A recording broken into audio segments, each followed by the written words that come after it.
ఇప్పుడు ఆత్మకి పరమాత్మకి బ్రహ్మానికి పరబ్రహ్మానికి అంటే ఈ విధంగా వాక్యాలు వస్తుంటాయి ఈ ఉపనిషత్తుల్లో. వీటిల్లో తేడా ఏమిటి గురుదేవా? తేడా ఏమీ లేదు, తేడా ఏమీ లేదు. మనం ఒక దేహాన్ని దృష్టిలో పెట్టుకున్నప్పుడు దాన్ని ఆత్మ అంటాం. దేహ దృష్టి కనుక లేకపోతే పరమాత్మ. మన దృష్టిలో తేడా. కుండలో ఉన్నటువంటి ఆకాశం, అంతటా ఉన్నటువంటి ఆకాశం రెండు ఒక్కటే. కుండ తయారు చేస్తాడు కానీ కుమ్మరి ఆకాశాన్ని తయారు చేయడు కదా. కుండ తయారు చేయగానే కుండలో కూడా ఆకాశం ఉంటుంది. అప్పుడు దాన్ని ఘటాకాశం అంటున్నారు, అది మహాకాశం అంటున్నారు.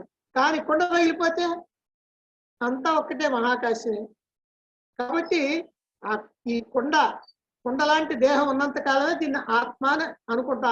ఆ దేహ దృష్టి ఉన్నంత కాలం. ఆ దేహ దృష్టి పోయిందనుకోండి పరమాత్మ. కాబట్టి ఆత్మ పరమాత్మ అంటే తేడా లేదు. అన్మ్యూట్ చేసుకోండి. మరి బ్రహ్మము పరబ్రహ్మ గురుదేవా? అది కూడా అంతే, బ్రహ్మము పరబ్రహ్మ అన్నా కూడా అంతే. ఎందుకంటే పరమాత్మకి ఎన్ని పేర్లో చెప్పడానికి వీలు లేదు, అన్ని పరమాత్మ పేర్లే. పరబ్రహ్మన్నా, పరమాత్మన్నా, బ్రహ్మమన్నా, దేవుడన్నా, భగవంతుడన్నా అన్ని ఒకటే.